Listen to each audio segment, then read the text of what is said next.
अस्सलाम वालेकुम मोअज़्ज़िज़ सामईन। तो कैसे हैं आप? उम्मीद करता हूँ आप सब भाई खैरियत से होंगे।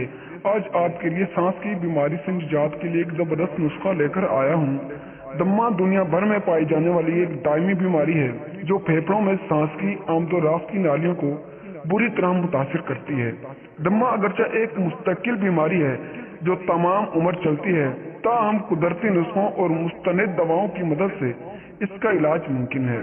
दमे की कैफियत में दरअसल फेफड़ों और तनफीसी अज़ा के खिलाफ मामूली रद्द अमल का नतीजा होती है, जिसमें सांस की नालियां तंग होकर सांस की आमदोरफ्त को दुश्वार बना देती हैं। ऐसी हालत में मरीज सांस लेते वक्त अपने सीने पर सख्ती और दबाव महसूस करता है। दमे के मुकम्मल खात्मे के लिए जबरदस्त नुस्खा दर्ज झैल ये है कि इसके अज़ा प्याज का रस 1 चाय का चम्मच, बड़ी इलायची 1 अदद।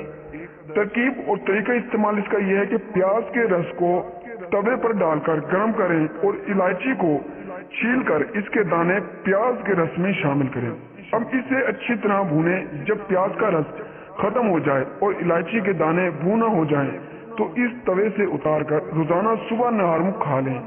और इसके सिर्फ 3 दिन के लगातार इस्तेमाल से ही सांस की रुकावट की बीमारी में वाज़ा फर्क महसूस करेंगे और 1 हफ्ते के मुसलसल इस्तेमाल से सांस की बीमारी जड़ से खत्म हो जाएगी।